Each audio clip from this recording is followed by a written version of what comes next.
Bien, saludamos con el doctor Ramiro Aguilar, que ya está por la vía telemática desde la capital de la República. Doctor, buen día. Muy buenos días, Jaime, Carlita, un día muy frío en Quito, nublado. Mucho frío. Y un feliz inicio de semana para todos. Doctor, ¿qué criterio merece la postura de Isa en esa entrevista que tuvo hace pocos minutos con Lenin Artieda? Artieda quería que le responda otra cosa, pero bueno, no le respondió lo que quiso. Mire, primero yo creo que Leonidas Issa es uno de los pocos políticos ecuatorianos que comprenden muy bien el momento histórico. Lo entienden a la perfección y están a la altura de la gravedad del momento histórico. Porque ¿qué es lo que dice Issa a la final cuando Artieda, muy en el plan de esos chismosos, ¿no? ¿Se acuerda usted cuando le... Cizañoso. Metiendo la cuchilla. Exacto. Ponzoñoso. Muy ponzoñoso. Issa le dice, pare un ratito. Estamos en un momento ideologizado. ¿Qué quiere decir? Que para Leonidas Issa y para el país en realidad, en este momento lo que importa es cómo se piensa el país, cómo se debe gobernar el país, si desde la óptica del progresismo, manteniendo este neoliberalismo brutal, y le dice, oiga, no nos hagan acuerdo de cosas que nosotros mismos sabemos, que nosotros las vivimos. Y menciona, por ejemplo, que en el correísmo tuvieron un conflicto por la casa de la CONAIE que queda aquí en la Granados y 6 de diciembre. Que es un conflicto mínimo, Carla y Jaime, mínimo, absolutamente menor, versus la brutal represión que recibió el movimiento indígena en octubre del 19, de manos de la ministra Romo en gobierno de Moreno. Y es nada al lado de la represión que sufrió en junio del 22 de la mano del gobierno de Lasso, donde además Lasso en persona sostuvo que el narcotráfico financiaba el levantamiento indígena. Debe estar grabado eso en alguna parte. Entonces Leonidas, que no es tonto, no es un tipo que se deje picar de la posición, manipular. Lo que hizo fue decirle, oiga Artieda, hoy, en este momento, no hablemos del pasado, hoy tenemos dirigentes procesados y sancionados porque se han opuesto a la minería a cielo abierto. Entonces, yo creo que es penoso el papel que siguen cumpliendo los medios corporativos, Ecuavisa, Teleamazonas y demás, muy penoso. Ahí hay que preguntarles, más que responderles preguntas a Ecuavisa y a Teleamazonas, hay que preguntarles a ellos, oigan, ¿qué tan bajo quieren seguir cayendo? O sea, oigan, Ecuavisa y Teleamazonas, ¿por qué se degradan tanto? O sea, el billete del gobierno es tan importante que tienen que degradarse hasta la abyección. En desmedro, desde luego, de la propia campaña de Novoa, ¿por qué no cree? A ver, no es que el progresismo llegue a tener el 44% de la votación. Si acaso no estuviera totalmente cansado de esta manipulación mediática diaria que hace el gobierno de Novoa, como lo hizo el gobierno de Moreno y el gobierno de Lasso. Y la credibilidad de los medios grandes está por los suelos. O sea, yo por ejemplo Teleamazonas no vería nunca, después del exit poll trucho ese que pusieron el domingo de las elecciones. Ecuavisa no vería nunca después del exit poll trucho que pusieron después en el 2021, cuando decían que en el 2017, cuando decían que Lasso había ganado la presidencia. Entonces, creo que la gente está cansada, ¿no? Los dirigentes políticos serios no se dejan manipular y esto está cada vez más crispado precisamente porque los medios de comunicación y periodistas como Artieda no entienden el momento histórico. Importante situarse en ese momento histórico. Y por historia, doctor, ¿hacia dónde podrían irse los votos del movimiento indígena en general? Dado que hay que reconocer que no todos los votos son endosables, ¿no? O sea, el movimiento indígena, la CONAIE, no es que es Leonidas Issa. ¿no? Hemos hablado en algunos espacios, por ahí también están los ponchos dorados y quienes promulgan algo que realmente no son, pero por historia y por el momento histórico situado en la realidad que vivimos, hacia dónde realmente podremos tener la visión de que podrían ir esos votos que les hace falta a los dos candidatos, porque aunque Daniel Noboa no lo quiera reconocer, le hacen falta esos votos. Y que son los únicos que están en juego, además. O sea, los votos de la señora Andrea González, de que ese odio profundo, medular, que nace de las entrañas, ¿a dónde van a ir? A Noboa. Los únicos votos que están en juego, en realidad, son los votos de Leonidas Issa. Y ojo con lo que acabo de decir, los votos de Leonidas Issa, no los votos de la CONAIE. Ok. Porque la CONAIE, Carlita, nadie ha dicho que la CONAIE es patrimonio de la izquierda o que en la CONAIE solo haya un pensamiento progresista. La CONAIE es básicamente una organización que comprende al movimiento indígena, y el movimiento indígena tiene muchísimas aristas. Desde una serie de iglesias cristianas muy duras, puras y duras, ahí hay una religiosidad muy dura. Desde la derecha, ahí está la señora Tibán, la derecha del movimiento indígena está en el Cotopaxi, está la señora Tibán, está César Velázquez. Exactamente. Y los sectores que tienen financiamiento de USAID, que tuvieron hasta donde había, que son básicamente sectores en la Amazonía. Entonces, cuando la gente dice es que los indígenas pueden votar por Noboa, yo suelo hacer la siguiente glosa. Los indígenas de derecha ya votaron por Noboa. Si usted revisa la votación de la Sierra Centro, y de la Sierra Sur, ve cómo hay provincias donde es fuerte la CONAIE y Noboa sigue ganando. Y le gana al propio Leonidas Issa. Lo que quiere decir que los votos de derecha de la CONAIE, que son profundamente anticorreístas, que son también ese anticorreísmo que sale de las entrañas, ya se fueron con Daniel Noboa. Lo que está en discusión en este momento es del ala más progresista de la CONAIE, que es la que representa a Leonidas Issa, que está más o menos por un 5.6% del electorado, más o menos unos 500,000 votos, y ellos, creo yo, que sin que se endose el voto, y en eso coincido con usted al 100%, Carlita, sin que se endose el voto, creo que serán más afines a la candidatura de Luisa en términos de propuestas ideológicas. ¿Por qué? Porque a este sector de la CONAIE, a este, no al otro. El otro, el de Tibán, está con la foto con De la Gasca y la historia, no, a este. No al de Humajinga que tiene parientes en la Contraloría, no, a este, a la CONAIE progresista, la CONAIE que preside Leonidas Issa. Le duele el neoliberalismo. Por eso es que Leonidas insiste mucho en que esta es una elección ideologizada. Y yo coincido con él. Si ya dejamos el folclore de la política nacional, hay dos modelos en el camino, el modelo progresista y el neoliberal. El neoliberal nos ha hambreado, ha destrozado el país desde el año 2017. ¿Merece el Ecuador seguir degradándose, permitiendo el gobierno del neoliberalismo y del fondo monetarismo, o prefiere recuperar la dignidad votando por el progresismo? Eso es lo que está en juego en segunda vuelta.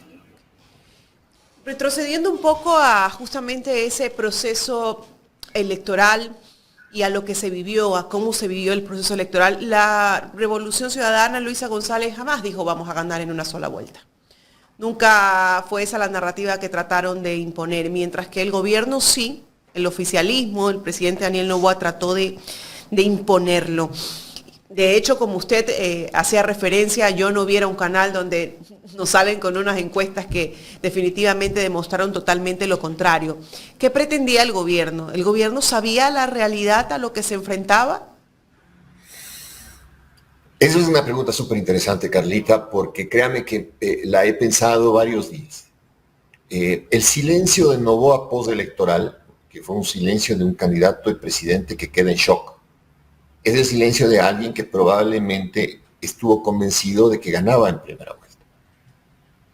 Y ese convencimiento de ganar en primera vuelta probablemente vino de encuestas mal hechas, porque ningún candidato, y él que ya ganó la presidencia de la República debe saber, ningún candidato puede autoengañarse con encuestas falsas. Pues, o sea, es más o menos como que uno se mira al espejo y diga, no, hoy día soy millonario, o hoy día soy hermoso, o lo que sea. Yo creo que a él, es que él se desconectó de la campaña. Ahí pasó una cosa muy interesante. Como él venía con el conflicto con la vicepresidenta, y sigue teniendo el conflicto con la vicepresidenta, su vinculación con el territorio en campaña fue irregular. Fue a trancas y a brincas, con una posición de triunfalismo absurda. O sea, podría entender entonces que Daniel Noboa vivió en su burbuja, en su conflicto con Verónica Abad, y solamente lo llevaron a los lugares o a los territorios donde le tenían armada la gran tarima con la cantidad de simpatizantes que tenía él, pero no recorrió a profundidad el país, y eso lo engañó. Exacto. Porque además, Carla, en el mundo actual la tarima ya no la cree nadie. Pues, o sea, los que hemos hecho política de veras en la calle, sabemos que hay dos realidades. La tarima la arma uno, porque es un show. Y porque es un show donde usted necesita tomarse fotos para sus redes, porque necesita tener material para la difusión en los spots políticos. Por eso necesita artistas en la tarima, porque la gente del siglo XXI no se queda oyendo un discurso de un candidato ni esperando que hable ni 10 minutos, cara. Se va. Entonces hay que tenerle ahí entretenida, porque es un show, y después habla el candidato. Pasa aquí, pasa en Estados Unidos, pasa en todas partes. En el mundo actual ya el espectáculo no es el cadalso ni el discurso del político. ¿Dónde está la realidad? La realidad está cuando el político sale del auto y comienza a caminar la calle, a gastar zapatos. Okay. Hay que gastar zapatos. Los que hemos hecho política de verdad sabemos que se gasta zapatos. Y cuando se gasta zapatos, a veces se oyen cosas bonitas, a veces se oyen agravios, pero el político debe saber escuchar al pueblo, porque a la final está pidiéndole el voto al pueblo. O sea, no es que el político desde la arrogancia va a exhibirse como un popstar. No. Tiene que caminar, tiene que gastar zapatos, tiene que estrechar la mano de la gente, tiene que escucharla. Pero si el hombre está rodeado de seguridad, si cree que un meeting es en realidad la expresión popular, cuando el meeting es su campaña organizándole un show, un ágape, entonces se desenfoca completamente. Con Luisa pasó al revés, es decir, ella sí entiende la dinámica de la tarima, entiende la dinámica de que los shows hay que armarlos para poder tener material audiovisual para la campaña. Pero creo que caminó el país, al punto que hoy, a diferencia del 2023, ya todo el Ecuador conoce a Luisa González. Así es. Y todos estamos expectantes de sus declaraciones, de sus expresiones, y eso plantea sobre la mesa dos realidades de país y dos realidades del día de las elecciones. El día de las elecciones, mientras se da el exit poll, ese trucho que hizo Tello, no hay que olvidarse de ese nombrecito, ¿no? Diego Tello. La campaña de Luis estuvo muy tranquila. Muy tranquila. ¿Por qué? Porque tenían un control electoral de primer nivel. Un control electoral que les hizo ser muy, muy cercanos a lo que finalmente los resultados dijeron. Entonces uno se pregunta, Carla, ¿qué necesidad tenía Teleamazonas de mentir? Así, ¿qué necesidad había? Y la respuesta es esta. Ante un resultado como el que se dio, tenían que hacer lo posible para que Noboa no se viera perdedor. Y para que Noboa no se viera perdedor, entonces le echaron a andar dos mecanismos. Primero, este exit poll trucho, para que digan, oye, no, los correístas hicieron el fraude, lo cual era una idiotez, porque el correísmo está lejos del poder desde el 2017. Y el segundo mensaje era ese descalificador, ese de decir que en la costa los criminales votaron por la Revolución Ciudadana. Entonces, Noboa definitivamente es el perdedor de la elección. Puede ser que haya superado a Luisa por 8,000 votos, pero él es el perdedor de la elección. Porque él es el presidente en funciones, es el que tenía que presentarle al país la credencial de la gestión política de su gobierno, de la inversión pública, del mejoramiento de las condiciones de vida y de seguridad, y no pudo hacerlo. Y doctor, en torno justo a ese punto, ¿no? Siempre hemos visto como una ventaja, porque, bueno, así ha sido el hecho de que él sea un presidente candidato y tenga pues todo el aparataje del gobierno a su favor.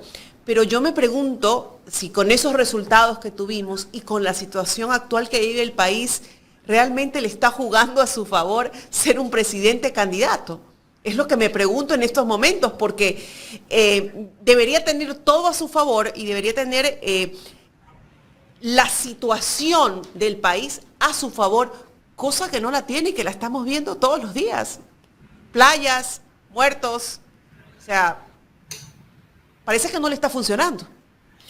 Está cargando con ese peso. Es muy aguda su reflexión, Carla, muy aguda. Está cargando con ese peso porque ya no puede ofrecer mucho, que es, digamos, que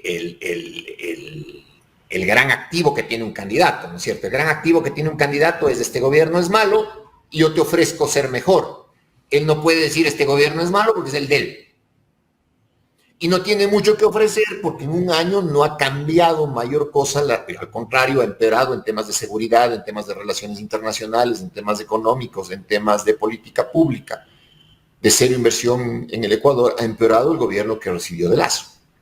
Entonces, él no tiene mucha credencial que ofrecer como presidente y no tiene mucha esperanza que dar como candidato. Y además tiene que estar preocupado viendo el retrovisor siempre. Es como un taxista que está preocupado siempre del retrovisor, viendo al pasajero. Y el pasajero de Noboa es la vicepresidenta Abad. Entonces él tiene que ser presidente, tiene que ser candidato y a la par tiene que ver el retrovisor para ver qué está haciendo Abad. En donde se complicó de gana, porque la lógica decía que pida licencia, haga una mejor campaña, le deje a la vicepresidenta ser presidenta durante un mes, que no cambiaba mayor cosa la historia, pero es un hombre de odios que le nacen de las entrañas. O sea, si alguien pudiera hacer una evaluación de los odios de Noboa, que lo transforman en un tipo muy peligroso, seguramente dudaría mucho en darle un voto como presidente. O sea, el presidente por naturaleza, cara, tiene que ser conciliador. Por naturaleza tiene que ser tolerante. Por naturaleza el presidente tiene que ser un pacificador. Y para poder pacificar hay que conversar con todos. Pero si usted tiene un presidente odiador, intransigente, intolerante, berrinchudo, medio simplón, entonces tiene lo que tiene ahora el gobierno de Noboa en gestión pública, en adversarios, en antinoboísmo. Yo soy un antinoboísta profundo, más que un votante de Luisa convencido. Les he dicho a ustedes siempre que la candidatura de Luisa no es que me terminaba de fascinar, pero soy un antinoboísta convencido, es decir, yo no quiero que Noboa sea presidente. Es más, frente a la papeleta, yo decidí mi voto frente a la papeleta. Yo tenía pensado votar distinto, progresista sin duda, pero distinto. Frente a la papeleta dije no puedo darme el lujo de que Noboa gane en primera vuelta. No puedo darme el lujo de tomar ese riesgo para el país. Y mi voto por Luisa González fue, desde luego, de una afinidad ideológica con el progresismo, subrayo progresismo, pero de un profundo antinoboísmo. Porque el Ecuador debe vivir una democracia, no una novocracia. Es hasta impresentable, Carla, ridículo, que quiera el señor Noboa, si llega a ganar la presidencia, tener a su mamita de presidenta de la Asamblea. Por supuesto. Aquí parece una empresa familiar. Ellos quieren hacer del gobierno una empresa familiar y dado por la calidad de asambleístas pues que tiene el movimiento ADN. Ya mismo vamos a ir a eso también de la asamblea. Antes de eso, los cambios en el gobierno en estos momentos, en las diferentes carteras de Estado y los ministerios, ¿se dan en base a qué? ¿Qué cree usted? ¿Cuál es su lectura, doctor? ¿No? Sobre todo porque sorprende pues que sacan a la señora Palencia. Realmente no sé cómo la han sostenido tanto tiempo, pero que empiecen a haber esos cambios, ¿no? Y decimos, a ver, bueno, ¿qué pasa? ¿Qué estrategia tienen aquí? ¿Qué es lo que quieren demostrar? A ver, ustedes tienen un colaborador que se llama el Chocholo en Ecuador en Directo. No me simpatiza el hombre, yo tengo muchísimos reparos de su forma de hacer periodismo y de hacer política, pero suelta un dato que es muy interesante. Suelta el dato de que el nuevo ministro del Interior habría tenido que ver en la liberación de la conviviente de alias Fito cuando se metió en la cárcel, se metió en la cárcel para tener visita íntima, es decir, no es que se metió en la cárcel por delinquir, sino porque Fito era dueño de la cárcel y quería que su pareja le acompañe una noche en la cárcel. Y el mismo Durán sostiene que, sostenía al menos en los días previos de la campaña, que había un acercamiento a Fito. Entonces, al menos el cambio del Ministerio del Interior es un cambio que a mí me da miedo. Porque finalmente Palencia podía ser incompetente, pero era un personaje netamente político. El nuevo ministro del Interior, Buenaño me parece que se llama, además veo que tiene un patrimonio muy controvertido, dicho por el propio Durán, en exámenes de la Contraloría. Entonces no es bueno, no es saludable para un país que su ministro del Interior tenga que, su primer acto público, explicar qué relación tiene con Fito, el jefe de los choneros, y cómo es que sacó un patrimonio siendo general de la policía que es brutal. Mala combinación, riqueza y amistades en el mundo del narco. Peligro para el país en el Ministerio del Interior porque seguimos con un problema muy serio, y el problema serio, ¿cuál es? La cooptación del narcotráfico de las Fuerzas Armadas y de la Policía Nacional. Entonces, no me gusta, Carla, el cambio del ministro del Interior porque quizá no responda a temas políticos puros, a eso quiero llegar, sino que responda, ojalá se equivoque Durán, ojalá nos equivoquemos todos, y no responda a algún tipo de enredo que esté fraguando el gobierno o ese estado profundo y corrupto cooptado por el narco con Fito y cierta banda. Seguramente para después echarle la culpa a gobiernos pasados, ¿no? O a Correcto. la opositora. O dejarle el territorio minado a Luisa González. O sea, yo más bien estoy pensando en eso. Okay. Yo más bien estoy pensando en eso. O algo traman. Exacto, algo traman. ¿Por qué tener un policía tan controvertido, ponerle de ministro del Interior, un tipo que no tiene ninguna formación de orden político, ninguna? ¿Por qué ponerle en el Ministerio del Interior y además a un mes de la segunda vuelta y a pocos meses del cambio de gobierno en un escenario donde Luisa González puede ganar? Entonces, a mí me preocupa muchísimo la designación de Buenaño, no pensando en qué van a tapar, sino en las minas que pueden dejar en el camino, los montajes, las infamias, los hechos de violencia que pueden dejar en el camino sembrados, pensando en las elecciones de abril y en la segunda vuelta. Y en los otros cambios de gabinete, para responder, creo que son cambios en el tema de prisiones, pues ponen a alguien que ha sido director de una cárcel a ser el director del SNAI, cuando las cárceles son precisamente el problema, y hay cambios en salud y en el MIES, pero creo que por ahí no pasa el bisturí. El bisturí pasa por interior y por la posibilidad de dejar territorio minado en el tramo final de la campaña y en los primeros meses del gobierno de Luisa González. Y es el eje, porque vemos que todavía sigue secuestrado el que era director del hospital Teodoro Maldonado. Teodoro Maldonado. Acá en Guayaquil. O sea, vemos la delincuencia en Guayaquil y ponen a la señora Rovira de gobernadora. Entonces, como que te pones a analizar profundamente y se empieza a articular todo, ¿no? De una forma diferente. Entonces, ahí es un poco como, decía Jaime, algo traman, ¿no? Algunas cosas están planificando hacer. A quien sí le va a hacer falta la señora Mónica Palencia es Hábil Matraca, ¿no? Porque la hace perfecta, ¿no? No la va a tener ya en el gobierno. Doctor, y José Julio Neira, un cercano colaborador del presidente de la República, le dieron el 5º cargo dentro de la actual administración. Ahora es delegado ante el Comité de Licitación Hidrocarburífera. Creo que esto es el tema en cuanto a la concesión del Campo Sacha, ¿no? Por ahí va, ¿no? A ver, en ese tema, yo creo que el problema es precisamente la concesión de Sacha. Y la concesión de Sacha es la joya de la corona, y ahí quien ha tenido la voz cantante en denunciar los actos turbios es Andrés Arauz, y lo ha hecho bien. Andrés Arauz ha puesto en evidencia, primero, el interés privatizador del gobierno de Sacha. Segundo, el hecho de que la compañía china que está frenteando el tema no es del todo china, sino que representa intereses canadienses. Y uno se preguntará por qué tiene tanto interés Novoa en el Canadá, por qué quiere el Tratado de Libre Comercio, cuando paradójicamente Trump, el presidente de los Estados Unidos, dice Canadá es un peso.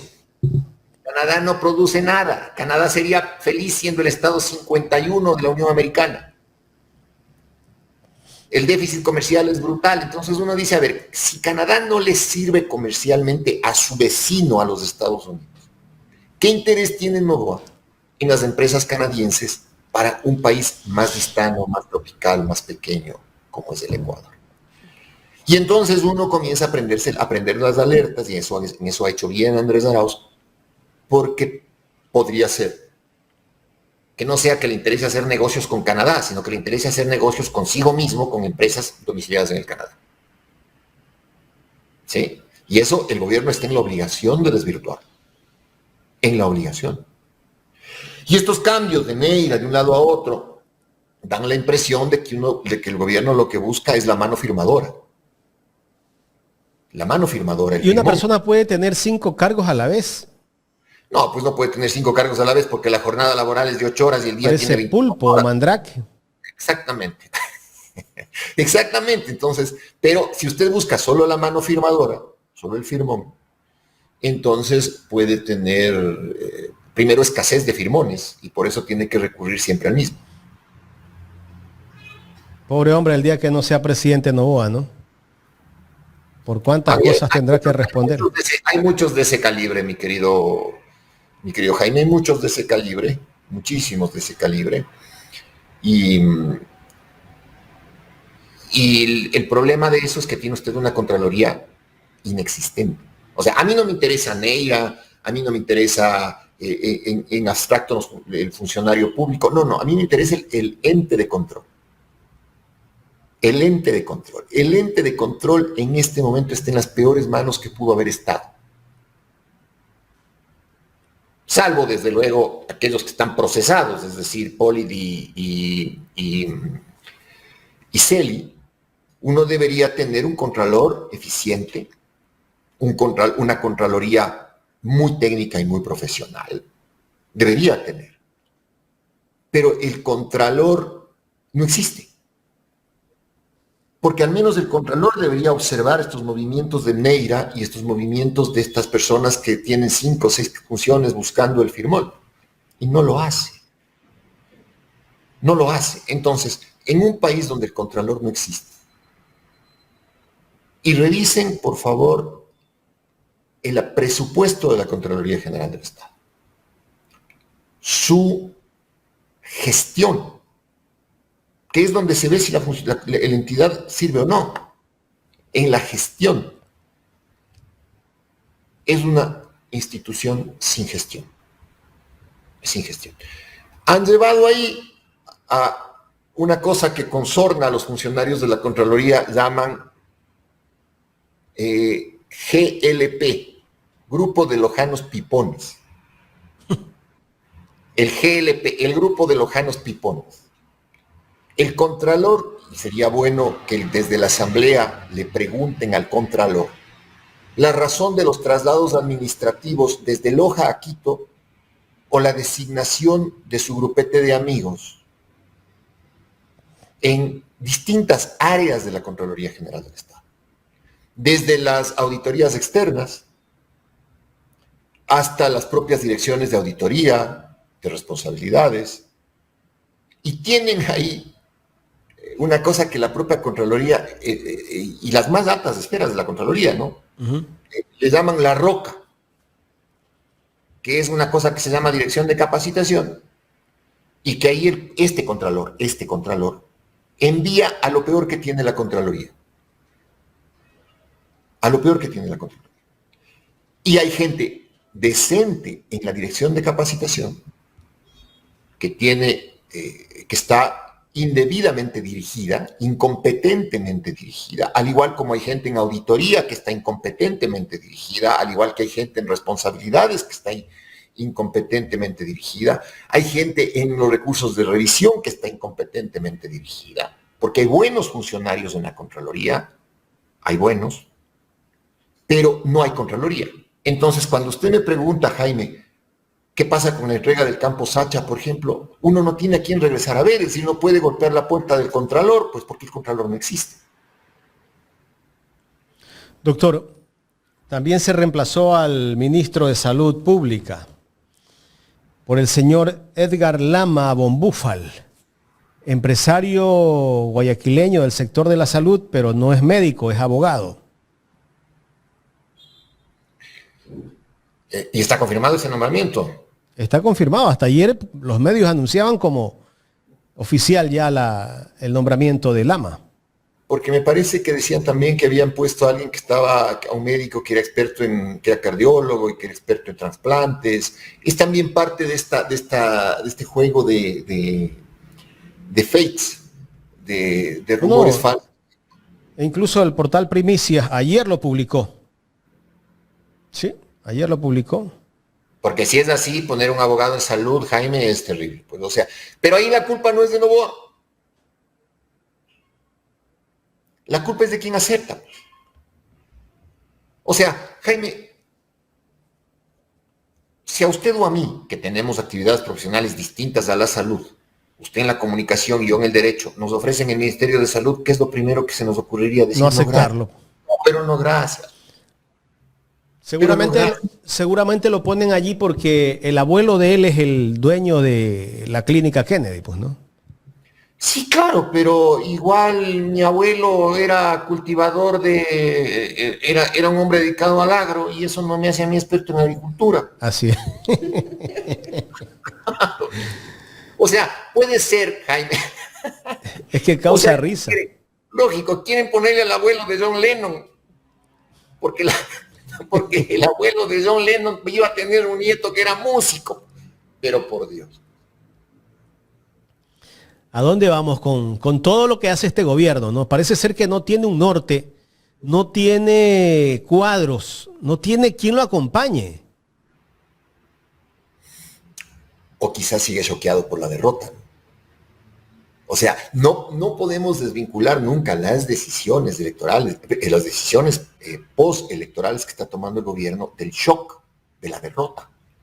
Repito, Jaime, puede haber ganado como 8,000 o 10,000 votos.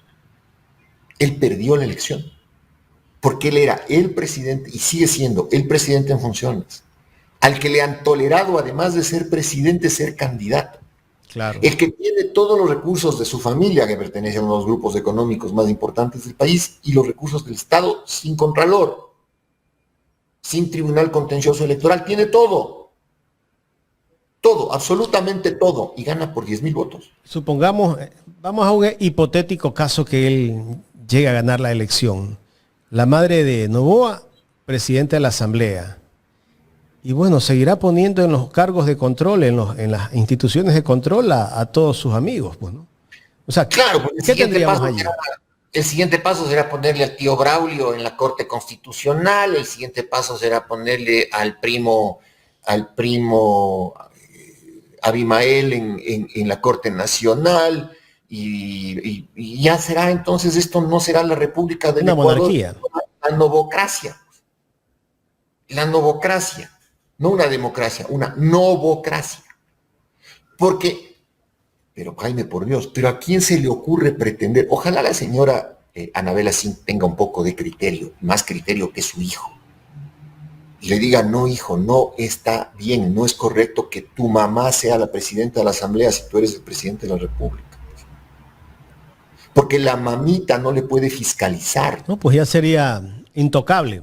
No, pues sería una cosa de loco, o sea, ¿cómo? Pero impresentable completamente. Pues eso ni Tres Patines en la tremenda corte. Pues oye, Tres Patines, ¿de dónde vienes? De mamita. Pues no es una cosa, pero impresentable. Ojalá la señora sí tenga el suficiente criterio para al menos excusarse. Uh-huh. Oiga, bueno, Noboa ganó con 15.000 o 16.000 votos, que es casi como, los expertos dicen, es casi como un empate técnico esto. Pero la Asamblea no la ganó.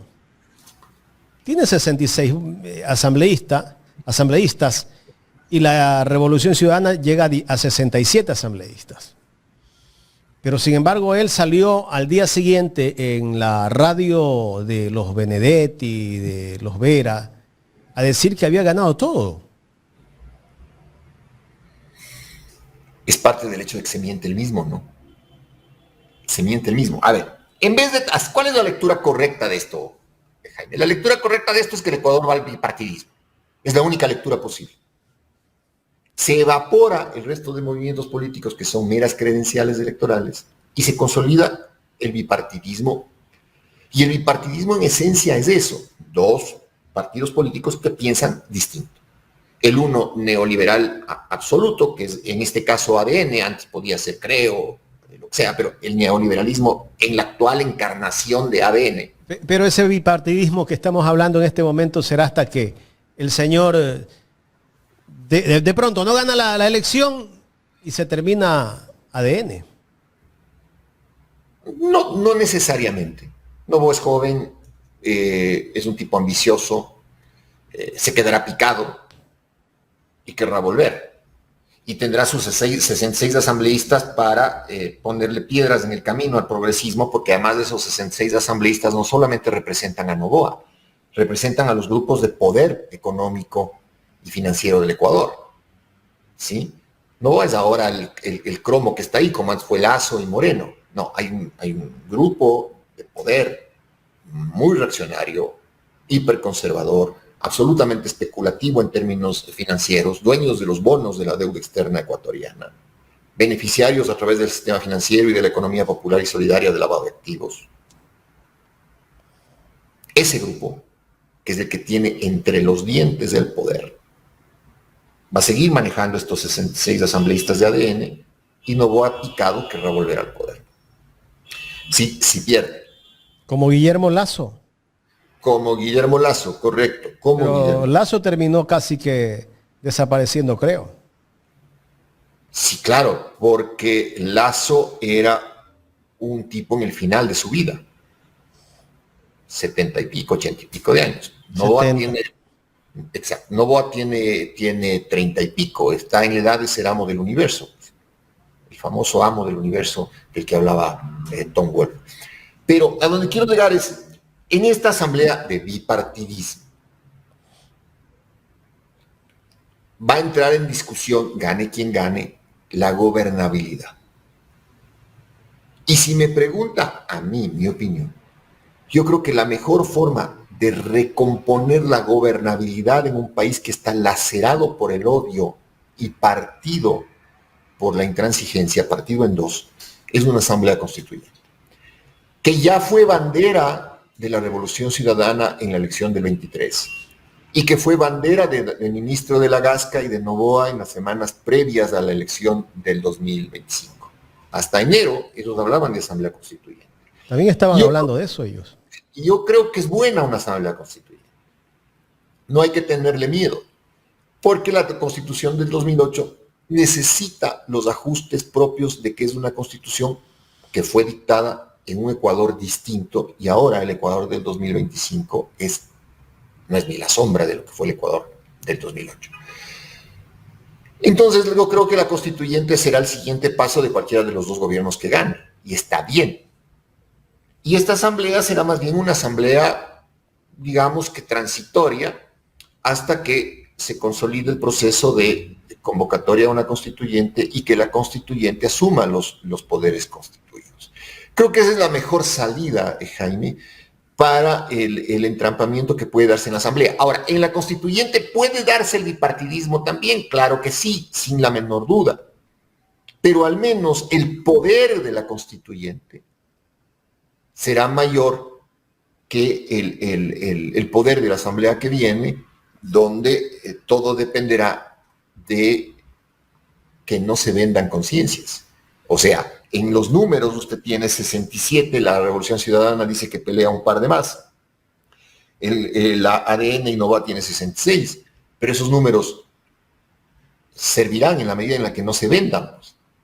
Claro, depende de quién gane. Exacto. Al menos en una constituyente usted tendrá un escenario electoral mucho más sólido en términos de afinidades al presidente que esté gobernando. Doctor, ¿qué debería hacerse? ¿Qué debería hacerse para evitar los camisetazos? ¿Poner leyes o crear una norma donde el que se cambia de camiseta pierde la curul? A ver, depende, Jaime, no hay que satanizar mucho el tema de las camisetas. Sí, pero sí hay que satanizar mucho el tema de ser oposición o gobierno. Me explico, es decir, me pasó a mí en la asamblea. Yo tuve que alejarme de Suma, que fue un movimiento que patrocinó mi candidatura el 2013, mantenerme fuera de Suma, porque Suma tuvo ahí unos giros extraños y no me arrepiento porque yo soy un hombre progresista y Suma termina siendo un movimiento de derecha. La historia me dio la razón. Pero no me hice correísta, o sea, me separé del movimiento, pero me mantuve en la oposición. Mis votos fueron de oposición. Entonces, el pecado no está en que un asambleísta tome distancia de su tienda política. El pecado está en que de haber sido elegido con un discurso de gobierno, se pase a la oposición, o que si habiendo sido elegido con un discurso de oposición, que es lo que les ofreció a sus electores, termine vendiéndose miserablemente al gobierno. Uh-huh. Entonces, lo que debe sancionarse, sin duda, es que un asambleísta con un discurso de oposición, y para eso tiene que haber una especie de declaración de principios, más que un plan de campaña. Me acuerdo yo que en las elecciones del 2013 el equipo de campaña me decía: Ramiro, hagamos un plan de campaña, ¿qué vamos a hacer en la asamblea? Yo les decía: no sé qué voy a hacer en la asamblea, porque no sé cómo venga el país, pero hagamos una declaración de principios. O sea, en esto creo, en esto pienso, esto soy, en consecuencia de esto voy a votar en la asamblea y representar a mis electores. Si usted le hace firmar a un asambleísta electo una declaración de principios, si rompe esa declaración de principios, tiene que irse de la asamblea. Uh-huh. Doctor, ¿qué va a pasar con el PSC? El PSC, que de Dios goce, tendrá unas exequias fúnebres con poca gente. Es un partido que se muere en silencio. Perdió Guayaquil. Guayaquil hoy es Aquiles Álvarez, sin duda, y la derecha guayaquileña es Noboa, como lo era Lazo. Entonces, Nebot terminó excluido de la política guayaquileña y obviamente excluido de la política nacional. ¿Por qué? Porque nunca evolucionó, nunca se transformó en un político del siglo XXI. Nebot ni siquiera se digitalizó. Nebot seguía siendo análogo. Y era un estupendo político análogo. Y creo que en su momento fue un buen alcalde de Guayaquil. Pero Guayaquil cambió, el mundo cambió, y Nebot no cambió. Entonces, cuando usted no cambia, cuando un caballero no se asimila a sus circunstancias, entonces pasa a ser no un caballero, sino una armadura que ya no se usa. Y las armaduras que no se usan van al museo. ¿Y quién lo termina destruyendo al PSC? ¿Tal vez Cynthia Viteri? Nebot que no supo tener recambio. A ver, volvamos a la asamblea del 2013, que fue, digamos, que el peor escenario que pudo haber tenido el Partido Social Cristiano. Tenían, me parece a mí, que 5 asambleístas. Chequeemos los nombres. Cristina Reyes está siendo candidata a la vicepresidenta de Cueva y saca menos del 0%. Henry Cucalón termina siendo candidato a la presidencia de Construye y saca menos del 0%. La señora Cynthia Viteri termina siendo la peor alcaldesa de Guayaquil de los últimos años. Tenían por ahí a un señor de apellido, se me fue, Tacle, Moisés Tacle. Moisés Tacle. Desapareció, no sé ni dónde esté. Torres, el papá Torres. Baby Torres, el papá. Termina desapareciendo de la política y deja a lo peor que podía dejar. Luis Fernando Torres. Luis Fernando Torres deja a lo peor que podía dejar, que es a su hijo, a Esteban Torres, que es un fanático de extrema derecha impresentable. No sé si se me vaya algún nombre más, pero esto era el 2013. El 2017 y el 2021 termina teniendo personajes como Muentes, que está preso. Entonces Nebot no ha sido, digamos que, un líder que supo transmitir el liderazgo y mejorar su partido. Todo lo contrario, lo empeoró. Uh-huh. Pero entonces, ¿quién lo termina destruyendo este partido políticamente desde otro punto?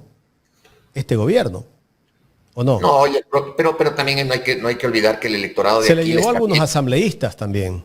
Sí, pero en el amor popular, en el amor popular del pueblo guayaquileño, que durante muchos años fue social cristiano, así como durante muchos años fue roldosista, hoy y durante muchos años fue correísta, el amor del pueblo guayaquileño se está dejando seducir por un personaje político nuevo, interesante, carismático, que es Aquiles Álvarez, el alcalde de Guayaquil. Entonces, hay que ver con curiosidad intelectual y con lupa lo que está haciendo el alcalde de Guayaquil, porque ahí puede surgir un nuevo liderazgo. Pero en el Ecuador, como le digo, no hay que apresurarse mucho, es decir, primero hay que esperar a que sea un buen alcalde de Guayaquil. Uh-huh. Y en esta segunda vuelta ya parece que tomaron postura. No lo ha dicho abiertamente, pero ya dijo que por la RC no va, dijo Nebot, ¿no? Ya como que tomó una postura que va hacia la línea de Daniel Noboa. Sí, claro, pero es que Nebot ya no, aunque hubiera dicho lo contrario, pues se habría... Tiene 0.7 de votos. Exacto, o sea, supongamos que habría dicho lo contrario. Que habría dicho, no, vamos a apoyar a Luisa González. Perdía el 0.7, pues. O sea, de los 70,000 votos que tenía, perdía más, porque él es de derecha. Claro. Y si decía no voy a apoyar a nadie, entonces de esos 70,000 votos van a ir como van a ir ahora, porque la declaración de Nebot es... Y esos asambleístas del PSC seguramente se van a alinear a la postura de Noboa. No sé, habría que ver qué tan firmes son en términos de convicciones personales. Porque también el problema de la nueva asamblea, Jaime, es que estos asambleístas que entran sueltos, que probablemente signifiquen el cambio de mayorías, ojalá no vayan con mucha hambre. Porque si van a ir con mucha hambre, van a ser un dolor de cabeza para cualquier gobierno. Y ahí viene el tema del que hemos charlado esta mañana, que es la necesidad de una constituyente. Doctor, ¿qué le hace falta a Luisa González para ganar la presidencia de la República más allá de los votos del movimiento indígena? ¿Qué le hace falta a Luisa González en este momento? Una campaña más alegre, más esperanzadora, una campaña más rica en esa necesidad que tenemos todos los ecuatorianos de mejorar nuestro entorno de vida en todo sentido.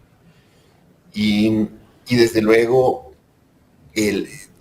ojalá pueda, porque le van a venir infamias, le van a venir fiscalazos, le va a venir incriminación, le va a venir de todo, va a ser una campaña muy sucia.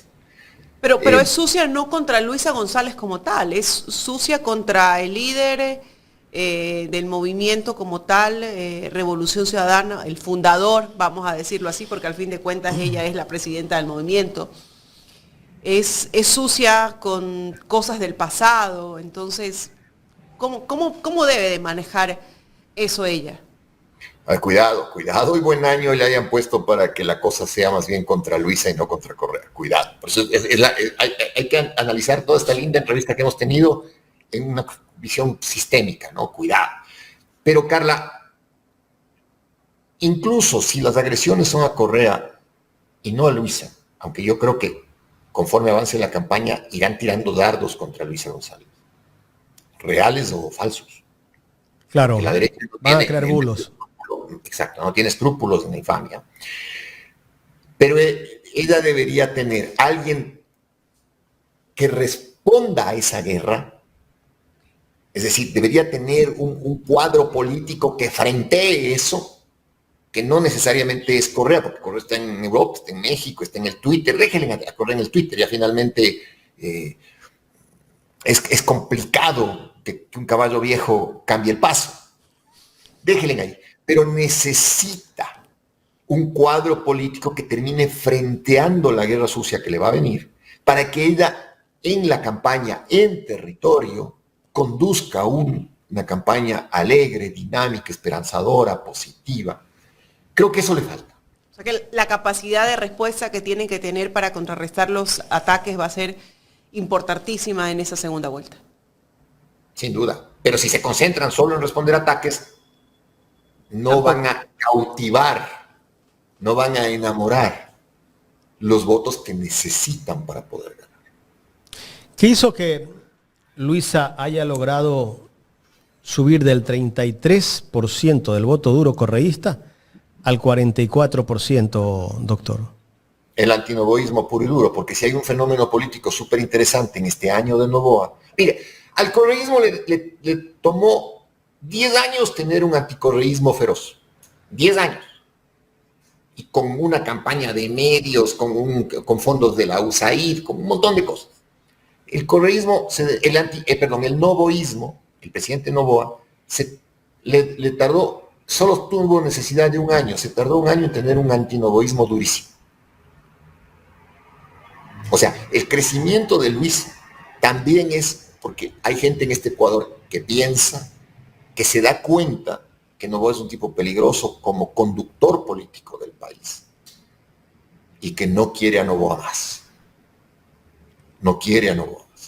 Incluso hay gente de las mismas élites que no están de acuerdo con Noboa, ¿no?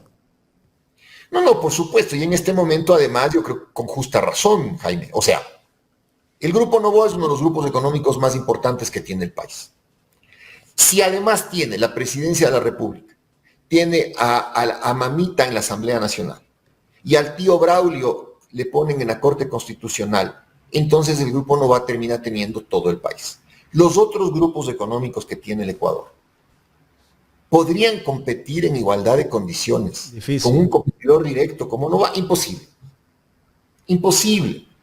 Hoy mismo, en este instante, me atrevo a especular que deben haber importantes grupos económicos y financieros de importadores, de agroexportadores, de los sectores financieros, que están acercándose a la Revolución Ciudadana, porque es su única garantía de mantener una economía que no sea monopólica, que garantice el libre mercado, porque no hay axioma más contradictorio al libre mercado que el monopolio, y es peligrosísimo desde el punto de vista estrictamente de la actividad económica, olvidémonos de todo lo demás, que los demás grupos económicos del Ecuador puedan realizar sus actividades compitiendo con un grupo que además tiene el control del Estado, que es función judicial, función ejecutiva, función legislativa. Entonces, hoy mismo, déjenme un poco frotar la bola mágica, hoy mismo deben haber grupos, importantes grupos económicos del Ecuador, que están conversando con Luisa porque es su única garantía de tener, al final de cuentas y paradójicamente, el libre mercado. Uh-huh. Doctor, ¿el debate puede definir cierta cantidad de votos o ya está todo dicho? No. Hoy el debate se vuelve importante por lo que dijo Leonidas al inicio de la entrevista, porque el país está ideologizado. Entonces ya muchos electores que digamos que están fuera de los respectivos 44%. Ojo, hay dos candidaturas con el 44%, lo cual deja muy pocos votos en la mesa. ¿Quién tiene más votos aquí? Más chance. ¿Quién tiene más chance? Luisa. Porque Noboa llegó a su techo. Noboa va a tener los votos que tiene, más el 2.6 de la señora Andrea González, que como les dije, son odiadores a la avena y esos no van a votar por Luisa. Lo que dijo Sheila Bilker, una consultora política y que hace encuestas, ¿no? 46 y pico le dio. Exacto, y está bien, porque está sumando los votos de Andrea González, que esos votos no irán a la Revolución Ciudadana nunca. Uh-huh. Pero él tiene techo. Ese es el techo. Tiene techo. A ver, los dos están muy cerca al techo. Claro. Porque no hay 110% de votos. O sea, hay 100% de votos. Ambos llegan con el 44%, lo cual suma 88%. Quítele los nulos y los blancos, queda una puchuela de votos. Que claro. En realidad lo que queda es la votación de Leonidas Issa. ¿Y ese voto de Issa es un voto de izquierda o también hay voto de derecha?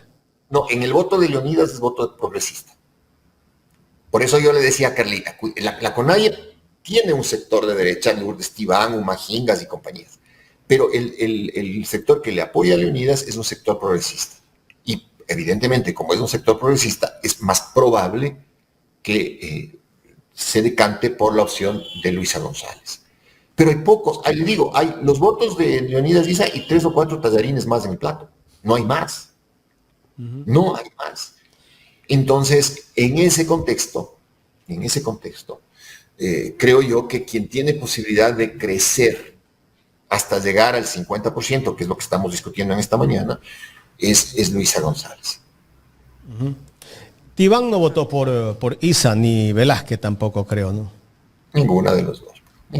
O sea, pero además no hay que sorprenderse, la señora Tibán es de derecha. De derecha, claro. ¿Quién se sorprende de eso? No, pues en algún momento ella dijo, no diré por quién voy a votar, pero tomo Quaker. O sea, ya sé. Yo tengo un tuit guardado, de la elección del 2017, donde la señora Tibán ofrecía poner una foto de ella en cueros, si ganaba Lazo. ¿Ya? Por suerte no ganó Lazo.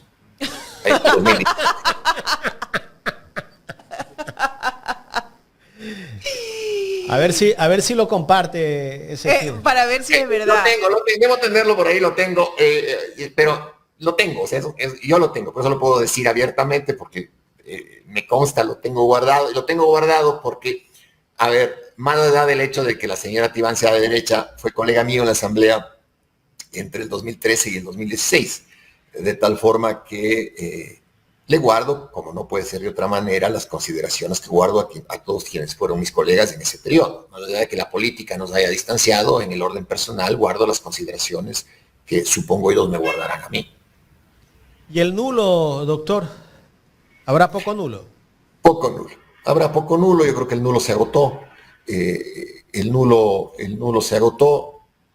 El país está en una bifurcación de caminos, o sea, el votante ecuatoriano es un caminante que siguió una línea recta que en este momento se está abriendo en una Y. O Noboa o Luisa, neoliberalismo o progresismo.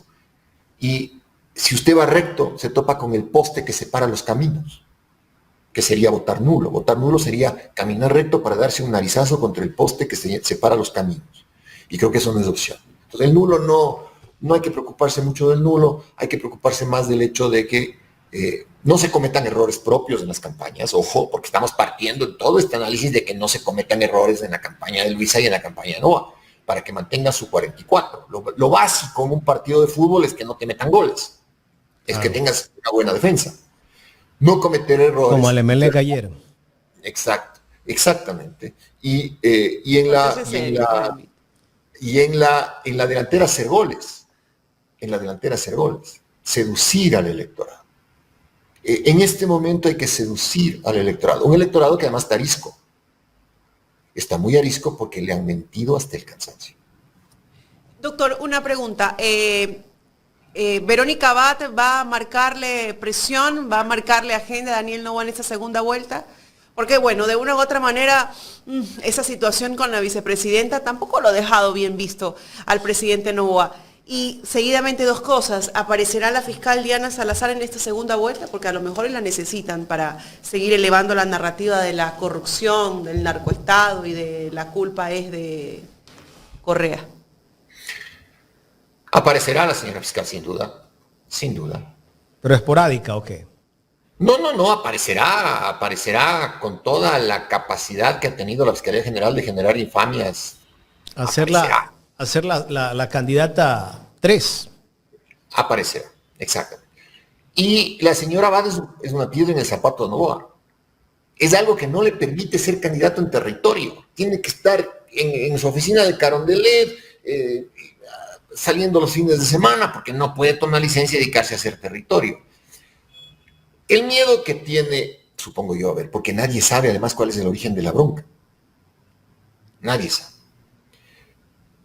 Pero, tomando en cuenta de que Noboa no le encargará la vicepresidencia ya no más, ya nunca más, el papel de la vicepresidenta, y lo entiendo por un tema de dignidad, es volverle muy fatigoso el camino a Noboa en este tramo de la segunda vuelta. Porque si alguien ha sido atropellado en su dignidad política, no le conozco a la señora Abad, no es santo de mi devoción, no comulgo con su ideología, me parece hasta desagradable eso que esté salivando demasiado las ansias de ser presidente, todo eso me desagrada. Pero constitucional y legalmente le corresponde a la señora ejercer la vicepresidencia. Nos guste o no nos guste. Y nadie ha sido más maltratado en su dignidad de vicepresidente que la señora Verónica Abad. Ni cuando Velasco Ibarra tuvo como vicepresidente a Jorge Zavala Vaquerizo, que se elegían en papeletas distintas, trató tan mal al ronco Zavala como ha tratado Noboa a la vicepresidenta Abad. Importante. E incluso el día que lo entrevistó Radio Centro dijo que no mostró la papeleta cuando votó la señora Abad. O sea, todavía pretendía, después de tanta humillación, que le dé el voto, ¿no? O sea, es impresionante. Como dice el guayaco, eso sí es ser conchudo. Claro. ¿Qué quería además? Que le mande flores. Doctor, finalmente ya, esta es la última. Disculpe que de pronto tiene que hacer muchas cosas. Le hemos quitado su tiempo. ¿Qué criterio merece esto de que el señor Payares y el presidente también insinuó que los costeños somos narcos porque votamos por el progresismo? A ver, eso fue una tontería absurda, producto de la rabieta de un hombre que se sentía perdedor. ¿Sí? Y en el caso de Payares y de Guerrero, que no les conocen ni en Quito, por Dios, y en Guayaquil les declaran persona no grata, creo que también fue un exceso del cabildo guayaquileño. O sea, si Payares y Guerrero se pasean en Quito, en su ciudad natal, por una calle, no les conocen ni los que cuidan los carros. Payares es una figura básicamente de un periodismo trasnochado, desagradable, ensobrado y tuitero. Ensobrado, como dicen los argentinos. ¿También está en la lista de la USAID? Claro que sí, claro que sí. Y Guerrero es un abogado que odia al correísmo. ¿Por qué? Porque el correísmo le obligó a exiliarse después de los penosos incidentes en Ecuador TV el 30 de septiembre del 2000, no me acuerdo ni el año. Pero bueno, Guerrero tiene sobradas razones para odiar. desde el punto de vista de alguien que construye su vida sobre el odio. Cada quien responde de eso ante Dios y ante la patria. Y Pallares tiene sobradas razones para odiar, porque se acaba de caer USAID, que era de donde sacaba el billete, del odio al anticorreísmo financiado por USAID. De eso responderá también ante Dios y ante la patria. ¿Para qué le declaran persona no grata en Guayaquil? ¿Para qué? No tiene menor sentido. Doctor, muchísimas gracias por el tiempo que nos ha brindado para conversar en esta mañana. Para mí es un gusto enorme, les deseo una linda semana y vamos caminando, que el camino es largo y peores cosas ha visto el mundo. Un abrazo. Gracias, el doctor Ramiro Aguilar conversando con nosotros aquí en Ecuador en directo.